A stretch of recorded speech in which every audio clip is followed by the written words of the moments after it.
ಮುಂದಿನ ಸುದ್ದಿಗೆ ಹೋಗೋಣ. ಈಗ Delhi bomb blast. Faridabad terror cartel ಅಂದುಕೊಂಡಿದ್ದನ್ನು ಸಾಧಿಸಿ ಬಿಟ್ಟಿದ್ದರೆ ಬಹುಶಃ ಭಾರತದ ಇತಿಹಾಸದ ಅತಿ ದೊಡ್ಡ ಸರಣಿ ಬಾಂಬ್ ಬ್ಲಾಸ್ಟ್ ಆಗ್ತಿತ್ತು. ದೇಶದ ಇತಿಹಾಸದಲ್ಲೇ ನಡೆದ ಅತಿ ದೊಡ್ಡ ಸರಣಿ ಬಾಂಬ್ ಬ್ಲಾಸ್ಟ್ ಆಗ್ತಿತ್ತು. ಥ್ಯಾಂಕ್ಸ್ ಟು ಇನ್ವೆಸ್ಟಿಗೇಟಿಂಗ್ ಏಜೆನ್ಸೀಸ್ ಅದನ್ನು ಬರ್ಸ್ಟ್ ಮಾಡಿದ್ರು. ಒಂದು ಬಾಂಬು ಇನ್ನೂ ಪೂರ್ತಿ ಪ್ರಮಾಣದಲ್ಲಿ ತಯಾರಾಗದೇ ಇರುವ ಒಂದು ಸ್ಫೋಟ ಆಯಿತು. ಈಗ ತನಿಖೆ. ಎಲ್ಲಕ್ಕಿಂತ ಮುಖ್ಯವಾಗಿ ಡಾಕ್ಟರ್ ಉಮರ್ ನಬೀನು ಹೌದು, ಉಮರ್ ಮೊಹಮ್ಮದು ಹೌದು. ಇವನ ಜನ್ಮ ಜಾಲಾಡ್ತಾ ಇದ್ದಾರೆ. ಬೆಳಗ್ಗೆ ಹರಿಯಾಣದ ಫರೀದಾಬಾದ್ನಲ್ಲಿ ಜಮ್ಮು ಕಾಶ್ಮೀರ ಪೊಲೀಸರು, ಹರಿಯಾಣ ಪೊಲೀಸರು, NIA ಸೇರ್ಕೊಂಡು ರೇಡ್ ಮಾಡಿದ್ರು. ಇವರ ಭಾಂಡಾರ ಬಯಲಿಗೆ ಬಂತು. 2900 kg ಅಮೋನಿಯಂ ನೈಟ್ರೇಟ್ ಸಿಕ್ಕಿಬಿಡ್ತು. ಅದಕ್ಕಿಂತ ಮೊದಲೇ I-20 ಕಾರಿಗೆ ಇವರೊಂದಷ್ಟು ಸ್ಫೋಟಕಗಳನ್ನು ತುಂಬಿಸಿದ್ರು. 20 kgನೋ 30 kgನೋ ಅಮೋನಿಯಂ ನೈಟ್ರೇಟನ್ನು ಅದಕ್ಕೆ ಲೋಡ್ ಮಾಡಿಬಿಟ್ಟಿದ್ರು. ಉಮರ್ ಒಬ್ಬ ಹೊರಗುಳ್ಕೊಂಡಿದ್ದ, ಉಳಿದವರು ಅರೆಸ್ಟ್ ಆಗಿದ್ರು. ಇವನ ಕಾರ್ ಎತ್ಕೊಂಡು ದಿಲ್ಲಿಗೆ ಬಂದ. 8:04 ಬದರ್ಪುರ್ ಬಾರ್ಡರ್ ಮೂಲಕ ಒಳಗೆ ಬಂದ. ಅಲ್ಲಿ ಇಲ್ಲಿ ಓಡಾಡಿ ಕೆಂಪುಕೋಟೆ ಹತ್ರ ಬಂದ. ಅಲ್ಲಿ ಸುನೇರಿ ಮಸೀದಿ ಅಂತ ಒಂದಿದೆ, ಅಲ್ಲಿ ಹೋಗಿ ಗಾಡಿ ಪಾರ್ಕ್ ಮಾಡ್ದ. ಪಾರ್ಕಿಂಗ್ ಜಾಗ ಇದೆ, ಅಲ್ಲಿ ಹೋಗಿ ಪಾರ್ಕ್ ಮಾಡ್ದ.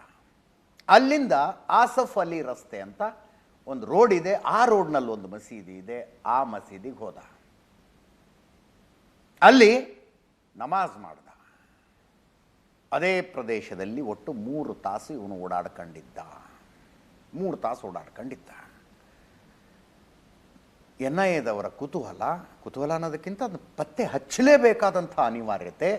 ಆ 3 ತಾಸಿನಲ್ಲಿ ಇವನು ಏನೇನು ಮಾಡ್ದ, ಇವನನ್ನು ಯಾರು ಬಂದು ಮೀಟ್ ಮಾಡಿದ್ರ, ಏನಾದರೂ ಕೊಟ್ರ, ಇವನೇನಾದ್ರು ಕೊಟ್ಟನ, ಯಾರನ್ನಾದರೂ ಮೀಟ್ ಮಾಡಿದರೆ ಅವರು ಯಾರು, ಇಡೀ ಈ ಟೆರರ್ ಗ್ರೂಪ್ನಲ್ಲಿ ಅವರ ಪಾತ್ರ ಏನಿದೆ ಎಲ್ಲ ತಿಳ್ಕೊಳ್ಬೇಕಾಗಿದೆ. ಹೀಗಾಗಿ ಅಕ್ಕಪಕ್ಕದ ಅಷ್ಟೂ ಜಾಗಗಳ CCTVಗಳನ್ನು ಜಾಲ ಆಡ್ಕೊಂಡು ಕೂತಿದ್ದಾರೆ. ಒಂದೊಂದೇ ಸಿಗ್ತಾ ಇದ್ದಾವೆ. ಈಗ ಅವನು ಬಂದು ಕಾರ್ ಪಾರ್ಕ್ ಮಾಡ್ದ ಅನ್ನೋದ್ರಿಂದ ಹಿಡಿದು ಮಸೀದಿ ಒಳಗೋಗಿ ನಮಾಜ್ ಮಾಡಿದ್ದರ ತನಕ ಪ್ರತಿಯೊಂದು CCTV ಫುಟೇಜು ಸಿಗ್ತಾ ಇದೆ. ನಮಾಜ್ ಮಾಡಿದ್ದು ಮಸೀದಿಯಲ್ಲಿ CCTV ಫುಟೇಜ್ ಇದೆ. ಮಸೀದಿಗೆ ಅವನು ಬರೋದು ಮಸೀದಿ ಹೊರಗಡೆ ಇದೆ, ಹೊರಗಡೆ CCTV ಫುಟೇಜ್.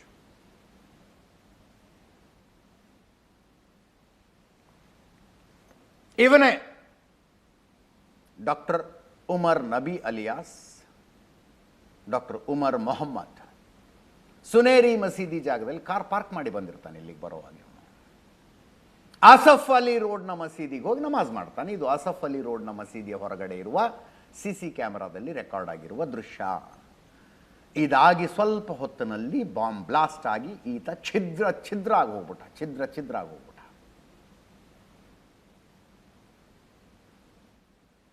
ಮಸೀದಿ ಮುಂದೆ ಓಡಾಡಿರೋದು ರೆಕಾರ್ಡ್ ಆಗಿದೆ CC ಕ್ಯಾಮೆರಾದಲ್ಲಿ. 3 ತಾಸು ಅಲ್ಲೇ ಕಳೀತಾನವನು.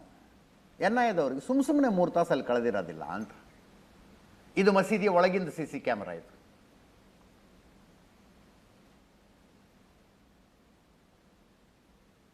ಮೂರು ತಾಸು ಅವನಲ್ಲಿ ಯಾರನ್ನೋ ಭೇಟಿ ಆಗೋದಕ್ಕೆ ಕಾದಿದ್ದಾನೆ ಅಂತ ಗೊತ್ತಿಲ್ಲ. ಭೇಟಿ ಆಗಿರಬಹುದು, ಭೇಟಿ ಆಗಿರ್ಲಿಕ್ಕಿಲ್ಲ. ಅವನದೇ ಟೆನ್ಷನ್ ಅವನಿಗಿರುತ್ತೆ. ಇಡೀ ಪ್ರಪಂಚ ತಿರುಗಿ ನೋಡುವಂಥ ವಿಧ್ವಂಸಕ ಕೃತ್ಯವೊಂದನ್ನು ಮಾಡಬೇಕು ಅಂತ ತಯಾರಾಗಿ ಬಿಟ್ಟಿದ್ರೆ ಎಚ್ಚೆತ್ತುಕೊಂಡ ಜಮ್ಮು ಕಾಶ್ಮೀರ ಪೊಲೀಸರು ಅರ್ಧಕ್ಕೆ ಬಂದು ಅದನ್ನು ಹಿಡ್ಕೊಂಡ್ಬಿಟ್ರು. ತನ್ನ ಸಹಚರರೆಲ್ಲ ಸಿಕ್ಕಾಕೊಂಡ್ಬಿಟ್ಟಿದ್ದಾರೆ. ನಾನು ಎಲ್ಲಿ ಓಡೋಗ್ಲಿ ಈಗ ಅನ್ನೋ ಟೆನ್ಷನ್ನಲ್ಲಿದ್ದ ಅವನು. ಇದು ಇನ್ನೊಂದು CCTV ದೃಶ್ಯ ನೋಡಿ. ಬ್ಲಾಸ್ಟ್ ಆಗೋದು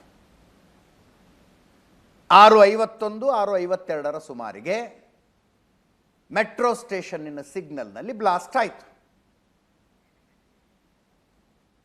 ಕೆಲವರು ಹೇಳೋ ಪ್ರಕಾರ ಪಕ್ಕದಲ್ಲಿ ಯಾವುದೋ ಒಂದು ಸಣ್ಣ ಕಿಡಿ ಹತ್ಕೊಂಡು ಆ ಕಿಡಿ ಇವನ್ ಕಾರಿಗೆ ತಾಗಿದ್ದಕ್ಕೆ ಬ್ಲಾಸ್ಟ್ ಆಗಿದ್ದು ಅಂತ. ಅಚಾನಕ್ ಆಗಿದ್ದಂತೂ ಹೌದು.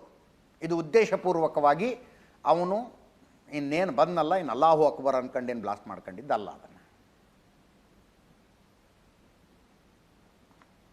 ಛಿದ್ರ ಆಗಿ ಹೋದ.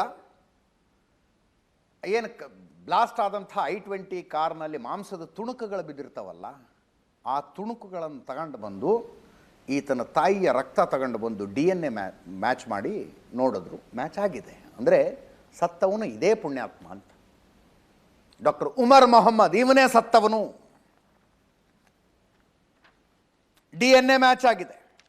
ಕಾಶ್ಮೀರದ ಪುಲ್ವಾಮಾದಲ್ಲಿದ್ದಾರೆ ಈತನ ಕುಟುಂಬಸ್ಥರು. ನನ್ನ ಇವನ ಅತ್ತಿಗೆ ಎಲ್ಲ ಮಾತಾಡಿದ್ರು, ನೋಡಿದ್ರಿ ನೀವು. 2 ತಿಂಗಳ ಹಿಂದೆ ಎಂಗೇಜ್ಮೆಂಟ್ ಮಾಡ್ಕೊಂಡಿದ್ದ, ಭಾಳ ಸಂಭಾವಿತ ಅವನು. ಯಾರ ಜೊತೆಗೂ ಜಾಸ್ತಿ ಬೆರೀತಾ ಇರಲಿಲ್ಲ, ಯಾವಾಗಲೂ ಓದ್ಕೊಂಡಿರ್ತಿದ್ದ ಅಂತ. ಯಾವಾಗಲೂ ಓದ್ಕೊಂಡಿರ್ತಿದ್ದ ಅವನು. ಏನು ಓದ್ತಿದ್ದ ಅನ್ನೋದೊಂದು ನೋಡಿರಲಿಲ್ಲ ಅವರಷ್ಟೇ, ನೋಡಿರಲಿಲ್ಲವೋ. ನೋಡಿದ್ರು ಏನು ಧಾರ್ಮಿಕವಾದ ವಿಷಯ ಓದ್ತಿದ್ದ ಅನ್ಬಿಡು ಅಂತ ಸುಮ್ಮನಾಗಿದ್ರು. ಡಾಕ್ಟರ್ ಉಮರ್ ಮೊಹಮ್ಮದ್. ಈ ಮಧ್ಯದಲ್ಲಿ ಇನ್ನೊಂದು ಕೈದು ತುಂಡು ಪತ್ತೆ ಆಯ್ತು ರೀ. ಬ್ಲಾಸ್ಟ್ ಆದ ಜಾಗದಿಂದ 500 ಮೀಟರ್ ದೂರದಲ್ಲಿ ಹೋಗಿ ಅಲ್ಲೊಂದು ಪಬ್ಲಿಕ್ ಟಾಯ್ಲೆಟ್ ಇದೆ, ಅಲ್ಲಿ ಹೋಗಿ ಬಿದ್ದಿತ್ತಂತ ಒಂದು ಕೈ. ನೋಡಿ ಅಲ್ಲಿ ಇವತ್ತು ನೋಡಿದ್ದಾರೆ ಅದನ್ನು. ಅಲ್ಲಿ ಕೆಲಸ ಮಾಡ್ತಾ ಇದ್ದವರು ಇಮಿಡಿಯೇಟ್ ಪೊಲೀಸರಿಗೆ ಫೋನ್ ಮಾಡಿದ್ದಾರೆ, ಇಲ್ಲೊಂದು ಕೈ ಬಿದ್ದಿದೆ ಅಂತ.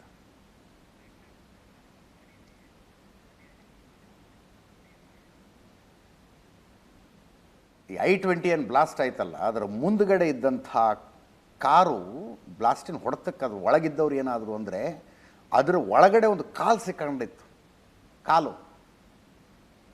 ಅದನ್ನು ತೆಗೆದು DNA ಟೆಸ್ಟಿಗೆ ಕೊಟ್ಟಿದ್ದಾರೆ ಇವತ್ತು.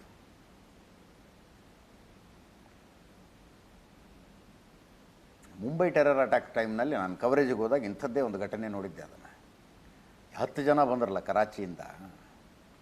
ಒಂದು ಟೀಮು ಒಂದು ಟ್ಯಾಕ್ಸಿ ಹತ್ಕೊಂಡು ಒಂದು A ಪಾಯಿಂಟಿಂದ B ಪಾಯಿಂಟಿಗೆ ಹೋಗಬೇಕಾಗಿತ್ತು. ಅಲ್ಲಿ ಹೋಗಿ ಟ್ಯಾಕ್ಸಿ ಇಳಿಯೋವಾಗ ಡ್ರೈವರ್ ಸೀಟ್ ಕೆಳಗೆ ಒಂದು ಬಾಂಬ್ ಬಿಟ್ಟು ಹೋಗ್ಬಿಡ್ತಾರೆ.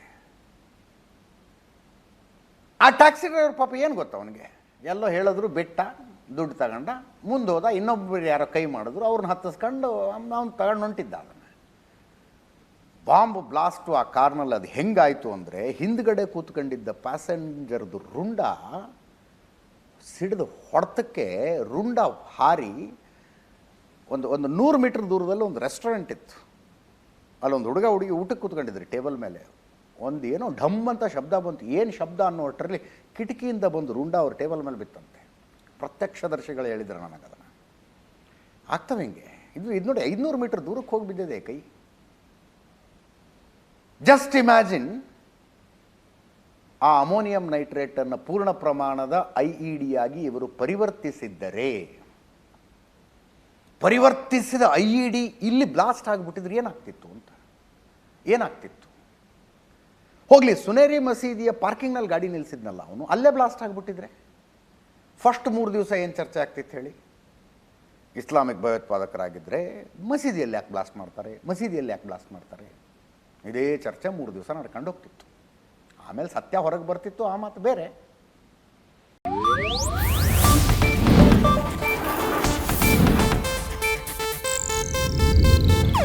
ಇದು ಏಷ್ಯಾನೆಟ್ ನ್ಯೂಸ್ ನೆಟ್ವರ್ಕ್ ಪ್ರಸ್ತುತಿ.